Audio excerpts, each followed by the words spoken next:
Teman, percaya nggak? Pesona murai batu memang menjadi daya tarik tersendiri. Gak cuma dari kicauannya saja, tapi penampilannya pun sungguh memikat hati. Apalagi kalau ekor panjangnya meliuk-liuk saat ia berkicau.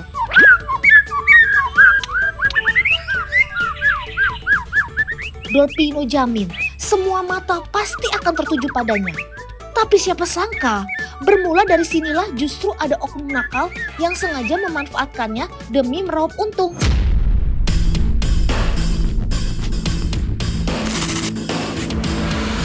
Tak sedikit korban yang terkena tipu daya oleh perbuatan jahat ini. Alih-alih beli murai batu ekor panjang, ternyata yang didapat ekor palsu. Kalau sudah begini, kasihan kan pembelinya. Dolpino sebel deh. Kakak tim liputan, mari kita selidiki bagaimana praktik nakal ini bisa terjadi.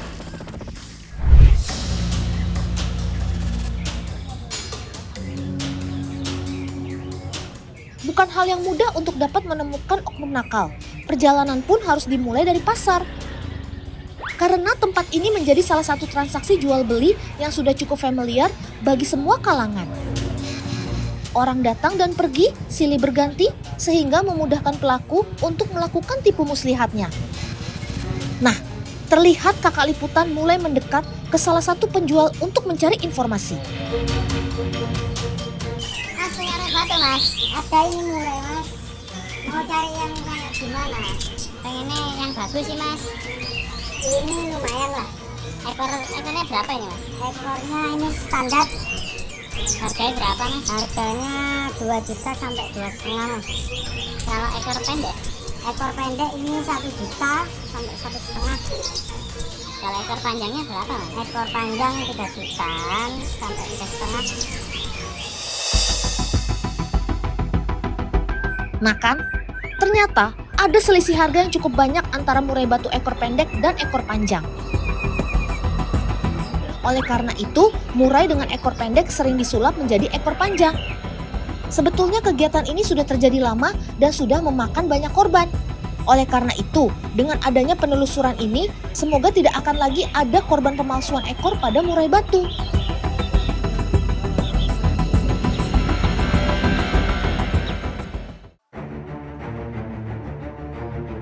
Setelah beberapa hari, akhirnya kakak tim liputan berhasil menemukan pelaku kecurangan ini teman. Sebut saja namanya Mister. Dengan sengaja ia membeli murai batu ekor pendek yang kemudian disulap menjadi ekor panjang. Ya ampun Mister, kenapa kamu setega ini? Dolpino sedih melihatnya. Pasti si murai kesakitan karena ekornya dicabut paksa. Terlebih lagi pemasangan dilakukan dengan menggunakan perekat kimia atau lem keras. Kenapa harus seperti ini, Paman? Ya faktor ekonomi juga bisa satu, dan ada banyak lagi. Ya cari duit lah yang sekiranya hasilnya agak banyak. Lalu sejak kapan kecurangan ini berlangsung? Udah lama sih kayak gitu yang saya lakuin. Terus gimana resikonya? Apa tidak ada komplain dari pembeli? Ada, cuma ya beberapa orang. Ya pintar-pintar kita aja yang bilang kayak gitu, bilang burung bagus, memang ukuran ekornya panjang. Astaga Mister, jangan hanya karena rupiah lalu kau menghalalkan segala cara. Nggak baik itu. Biasanya ekor murai batu akan tumbuh tidak normal jika dilakukan pencabutan paksa. Seperti ini teman, ia akan tumbuh keriting dan gak mulus lagi.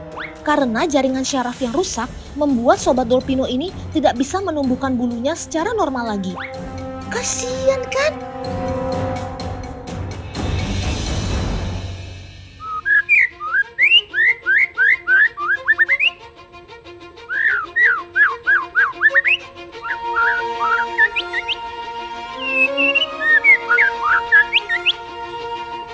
Oh iya, ekor panjang ataupun pendek sebenarnya bukan menjadi acuan dalam hal kicauan. Di kelas lomba pun banyak murai batu dengan ekor pendek yang menjadi juaranya. Jadi, jangan pandang sebelah mata sobat Dolpino yang berekor pendek. Tapi kalau memang teman di rumah punya selera murai dengan ekor panjang, jangan tergiur harga miring ya. Sebaiknya beli pada orang yang terpercaya atau di peternaknya. Karena burung hasil ternakan seperti ini dapat dipertanggungjawabkan dari silsilah keturunannya. Jika para pencinta murai batu sepakat untuk lebih berhati-hati dalam membeli, Dolpino yakin praktik nakal pasti terhenti dengan sendirinya.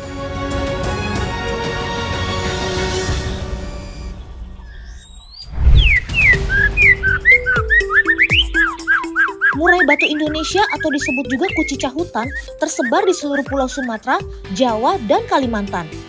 Dari masing-masing daerah tentu saja berbeda-beda pula karakternya. Tapi yang selalu menjadi primadona kicau mania tentu saja murai batu Medan.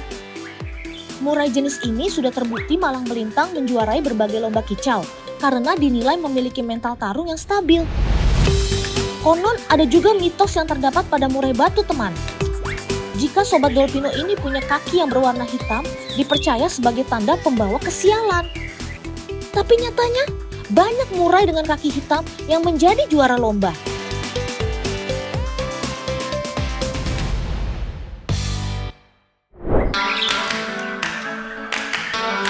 Oh iya, ada yang tahu kenapa sangkar murai identik berbentuk bulat? Sebenarnya tren sangkar bulat dimulai pada tahun 90-an dengan alasan burung dapat terlihat dengan jelas saat berkicau. Namun sangkar bulat ternyata kurang baik jika digunakan pada murai batu berekor panjang karena ekornya dapat dengan mudah tergesek sangkar dan menjadi rusak. Tapi ada yang tahu berat dari sangkar murai batu ini?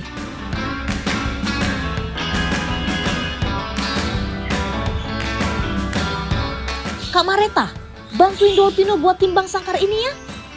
Berat badan yang dimiliki Kak Mareta adalah 56 kg.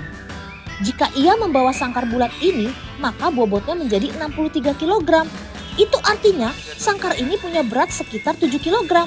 Sementara jika sangkar persegi ini beratnya menjadi 65 kg, jadi sangkar model seperti ini memiliki berat hampir 10 kg. Pantes saja Kak Mareta terlihat nggak santai gitu. Rupanya nahan berat ya Kak.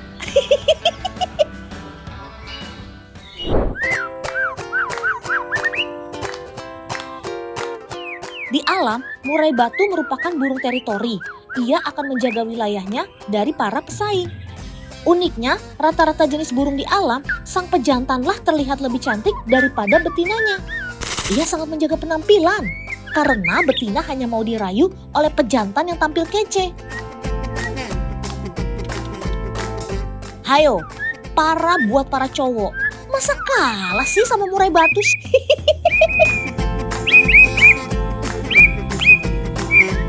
Nggak hanya pejantan saja yang bisa berkicau, betina murai batu pun dapat mengeluarkan suara.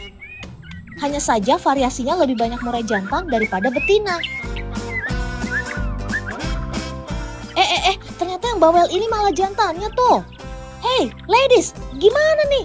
Masa kalah kaing sih? Sekarang Dolpino kasih pertanyaan. Kenapa rata-rata hanya burung jantan saja yang memiliki kicau bervariasi? Lah, pada bingung. Gitu ngakunya kicau mania. Jadi gini teman, burung murai batu jantan merupakan petarung jika di alam. Untuk menjaga wilayahnya, ia harus dapat berkicau lantang dan bervariasi. Hal ini dilakukan untuk menakut-nakuti lawannya sebelum terjadi pertikaian. Sedangkan betina tidak memiliki sifat itu. Nalurinya hanya merawat keturunan atau anak-anaknya saja. Sehingga ia tidak berusaha keras untuk menghasilkan kicauan yang bervariasi.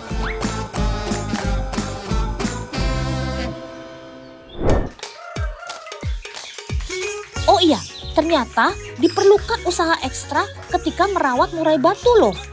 Gak cuma dikasih makan dan dimandikan saja teman. Sobat Dolpino ini perlu dilatih dengan cara dipertemukan dengan pejantan lain. Bukan karena pemiliknya yang iseng, bukan. Tapi murai batu perlu melampiaskan emosinya. Sebab ia termasuk burung dengan tipikal petarung. Cara seperti ini cukup efektif buat murai batu melepas amarahnya. Oleh karena itu, lomba kicau ataupun latihan bersama sangat dibutuhkan bagi pemilik burung murai batu. Jika Sobat Dolpino tidak diberikan fasilitas yang cukup baik, dapat menyebabkan efek yang buruk loh. Contohnya seperti ini, dikenal dengan sebutan ngelayung atau ngelowo.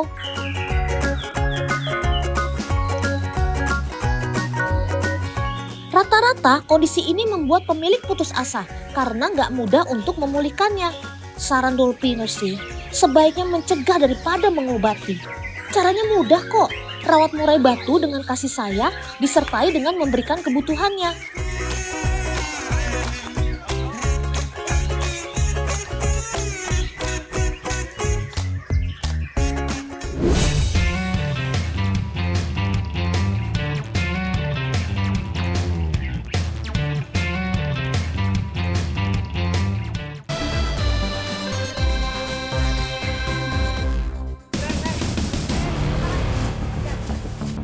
Hati-hati paman, ular itu sedang dalam posisi siap menyerang.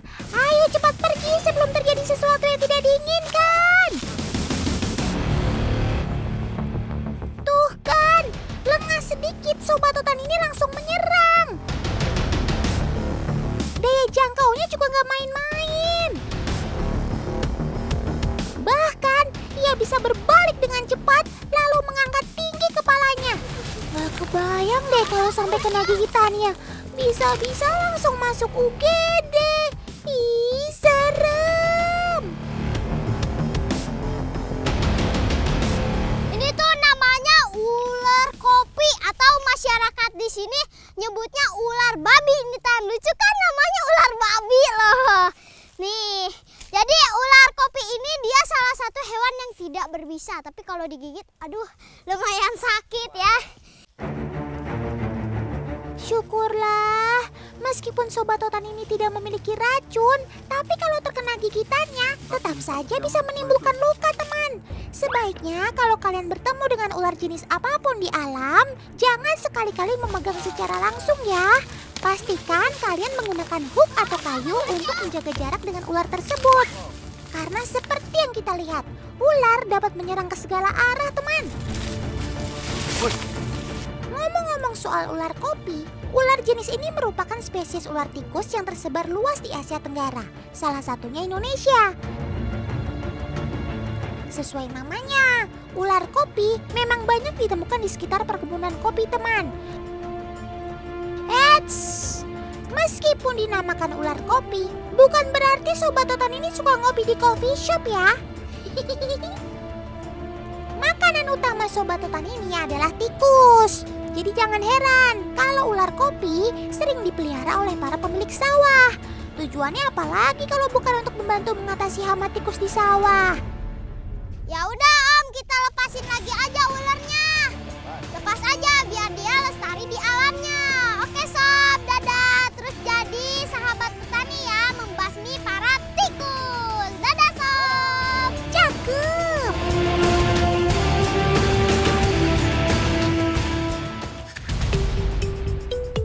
Saking tegangnya hutan sampai lupa ngenalin sosok pemberani ini teman. Karena tak kenal maka tak sayang. Ini adalah Tasya, YouTuber cilik yang tenar dengan konten-konten satwanya. Sejak kecil, Tasya sudah terbiasa berinteraksi dengan hewan-hewan teman. Gak cuma hewan peliharaan aja, tapi hewan liar juga loh. Widih. Tapi tenang, selama berinteraksi, Tasya selalu ditemani oleh orang yang profesional di bidang satwa. Jadi aman kok. Kita lanjut ikut perjalanan Tasya yuk.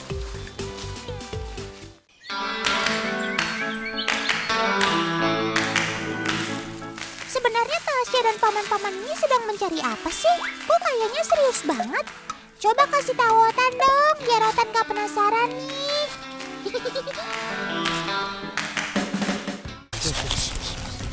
Kukang kan? Kukang, Ya, oh kukang iya kan? kukang ya. Iya. Tuh. Nah Tan, kita nemuin kukang Jawa nih. Kita beruntung banget kita dapat nemuin kukang Jawa. Soalnya kenapa?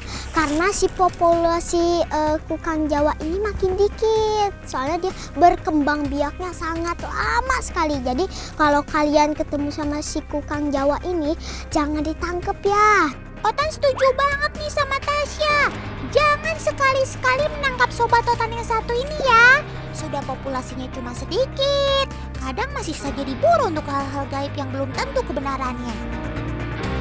Padahal peran kukang di alam juga penting loh. Selain menjadi penyeimbang ekosistem, kukang juga membantu penyerbukan dan penyebaran tumbuhan secara alami. Gak cuma itu aja, Sobat Hutan ini juga membantu mengendalikan serangga yang berpotensi menyerang tumbuhan di hutan. Tapi kalau dilihat-lihat nih, tampilan si kukang Jawa ini cukup menggemaskan ya. Eits, tapi jangan tertipu sama penampilannya ya. Karena kukang punya gigitan dan bisa berbahaya yang ada di daerah siku mereka. Gak cuma bisa bikin kita luka aja, tapi gigitan dan bisa kukang bisa sampai membuat kita gak sadarkan diri. Jadi waspadalah, waspadalah. Oke Tan, kita langsung lanjut pencariannya. Ayo Om, gas. Loh, masih mau cari apa lagi sih Syah? Otan masih belum paham. Sebenarnya kamu mau cari apa sih?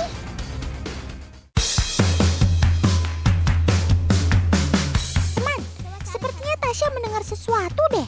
Kalian dengar juga nggak? Oh ini nih. Ini ada nih. Nah Tan, kita udah nemuin sarang ininya nih, sarang musangnya. Kita beruntung banget langsung dapat 4 ekor musang nih. Gemes banget deh tuh ya. Masih belum melek matanya. Oh alah, ternyata dari tadi Tasya sedang mencari sarang musang teman. Kenapa nggak bilang sih sama Otan? Kan bisa Otan nggak bantu cariin. BTW, anak-anak musang ini ngegemesin banget ya teman. Kalau Otan perkirakan, bayi-bayi musang ini baru berumur 1 atau 2 minggu. Lihat aja tuh, kondisi matanya belum terbuka dengan sempurna.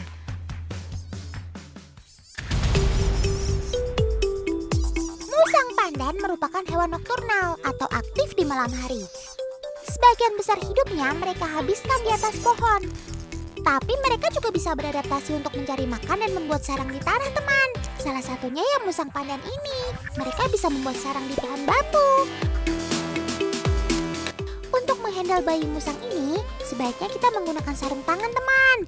Tujuannya supaya anak-anak musang ini nggak bau tangan manusia.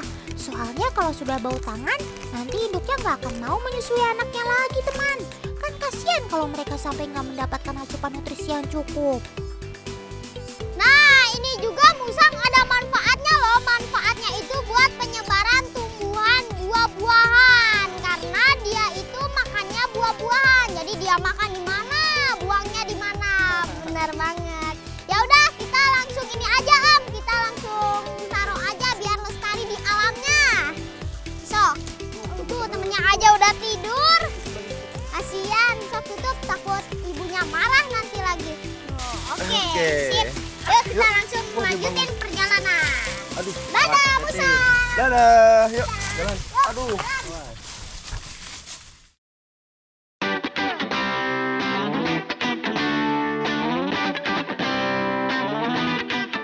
Nah Tan, sekarang kita lagi ada di kandang Kurama Purwakarta nih, yang punyanya Om Cecep. Tuh lihat Tan, musangnya lucu-lucu loh. Ada yang mukanya warna putih, ada yang coklat. Wah, koleksi musangnya banyak banget. Mulai dari musang pandan, musang Bali, musang bulan, musang akar Jawa, dan musang akar Sumatera. Dan yang paling spesial itu, ada musang yang memiliki kelainan genetik atau biasa disebut musang pandan mozaik. Keren banget ya kayak Otan.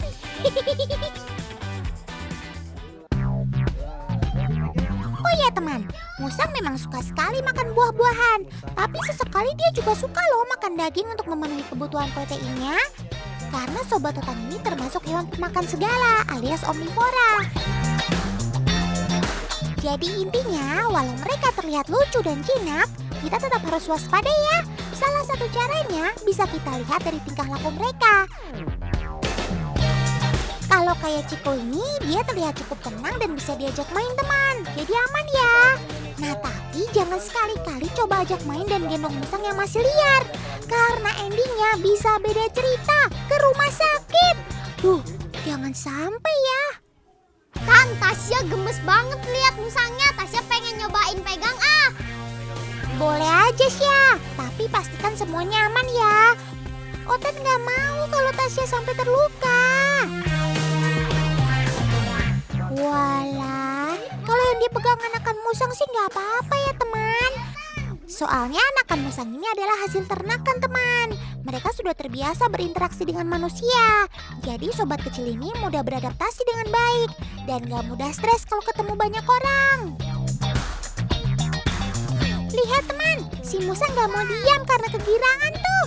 Ya namanya juga anak-anak, dimaklumin aja ya kalau sukanya bermain. Jadi mulai sekarang, stop perburuan musang liar ya teman, supaya populasinya di alam tidak menurun. Jaga satwa kita terus ya. Salam si Otan.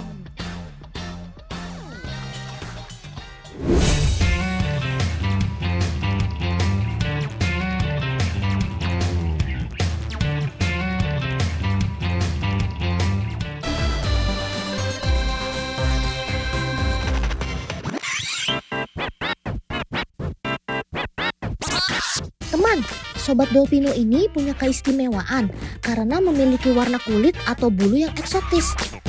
Tapi walau begitu, mereka juga kerap jadi objek dari mitos-mitos yang beredar di masyarakat. Kira-kira siapa saja ya mereka?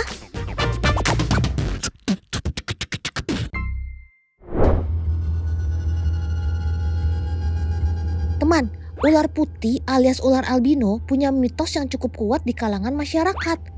Berbagai cerita terus berkembang mengenai keberadaan ular putih ini.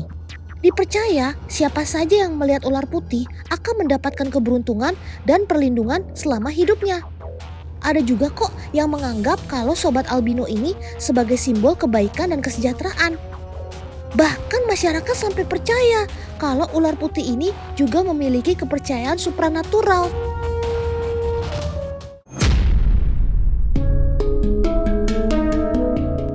Tapi tenang aja teman, semuanya hanya mitos aja kok. Si ular putih ini adalah ular biasa. Mereka menjadi spesial karena berbeda dengan ular pada umumnya. Sobat melata ini sebenarnya merupakan hasil mutasi genetik yang tidak mampu menghasilkan pigmen gelap pada kulit mereka. Mutasi genetik ini menyebabkan kulit ular albino berwarna putih atau terang. Tapi warnanya yang cerah justru membuat sobat dolpino ini akan lebih mudah terlihat ketika di alam. Weh. Walau terlihat cantik dan eksotis, ular putih ini juga memiliki kekurangan di indera penglihatan dan pendengarannya teman. Mereka akan sulit untuk mendeteksi mangsa atau predatornya. Weh. Sosok selanjutnya yang menjadi mitos di masyarakat adalah monyet putih teman. Sosok monyet putih atau albino ini dikenal dalam pewayangan sebagai Hanoman. Hanoman sendiri merupakan salah satu dewa pelindung yang memiliki kekuatan dan kecerdasan yang luar biasa. Selain itu, Hanoman juga dipercaya sebagai dewa yang mampu mengatasi berbagai masalah dan melawan mara bahaya. Keren! Fenomena kehadiran monyet putih juga kerap dianggap sebagai pertanda baik untuk kehidupan. Kemunculannya dipercaya dapat membawa pesan tertentu. Oleh karena itulah monyet putih ini di masyarakat, terutama di Bali, sangat dianggap sakral teman. Monyet putih alias albino ini mengalami kelainan genetik yang menyebabkan monyet tidak bisa menghasilkan pigmen melanin. Dengan begitu, monyet akan terlihat berbeda dari warna bulunya. Di balik keindahannya, sobat dolpino yang memiliki warna berbeda, terutama monyet, cenderung akan dijauhi oleh kelompoknya teman. Sehingga mereka terkadang harus hidup secara terpisah dari kelompoknya.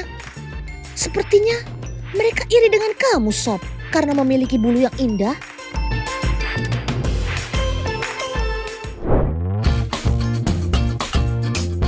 Sobat dolpino yang satu ini juga gak kalah memiliki mitos yang sangat kuat teman. Yaps, dia adalah bulus putih. Bulus putih diyakini sebagai pembawa hoki dan kesuburan. Itulah mengapa masyarakat banyak yang beramai-ramai memburu sobat eksotis ini di alam. Dari mitos yang beredar tadi memberikan dampak pada sobat dolpino ini teman. Salah satunya adalah perburuan bulus atau labi-labi yang semakin gencar. Jadi jangan heran ya kalau sobat putih ini sekarang sudah jarang ditemui keberadaannya. Bulus putih bukanlah hewan dengan spesies tertentu teman, tapi bulus putih itu adalah bulus albino. Warnanya yang putih menjadi suatu keistimewaan bagi sobat Dolpino karena nampak jauh lebih menarik. Tapi di satu sisi, daya tahan bulus albino lebih rendah dan rentan mati teman. Jadi sebaiknya kalau kita menemukan bulus albino di alam, kita biarkan saja ya, supaya mereka tidak punah dan bisa terus bertahan. Cakep. Gak cuma hewan darat aja nih yang punya kelainan genetik alias albino teman. Sobat air Dolpino juga ada loh yang gak kalah keren dengan warna putihnya. Dia adalah...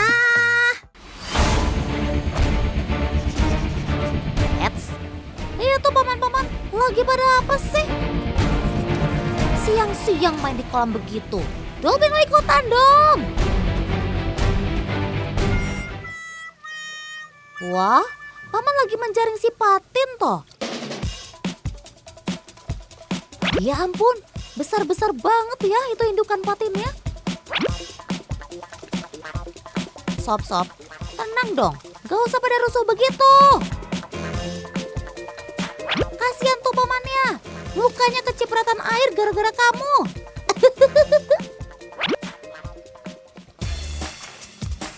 Yang sabar ya paman-paman, sobat Dolpino memang begitu. Padahal paman-paman ini tidak berniat jahat kok sob. Jadi ini adalah proses pemilihan indukan jantan dan betina yang sudah siap untuk pemijahan teman. Pemilihannya juga nggak bisa sembarangan teman, harus dalam kondisi matang gonap. Makanya itu, paman pijat-pijat perut kamu sob, biar tahu apakah sel telur kamu sudah siap atau belum.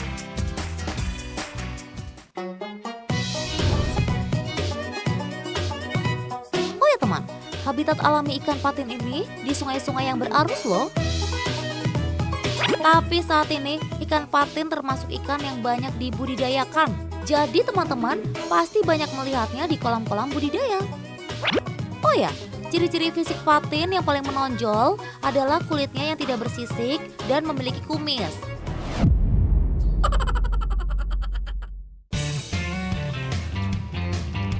Karena kumisnya ini, patin termasuk dalam golongan catfish teman. Patin punya 2 pasang kumis pendek yang berfungsi sebagai alat peraba. Kumis ikan patin sangat berguna sebagai sensor dan membantu mereka mencari mangsa meskipun di air sungai atau kolam yang keruh. Tak heran kalau ikan patin tergolong ikan yang kuat dan mudah beradaptasi dengan lingkungan baru.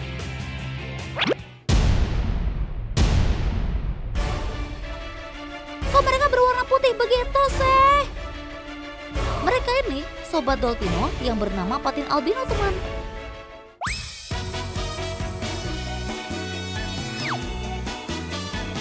Kenapa warnanya putih begitu?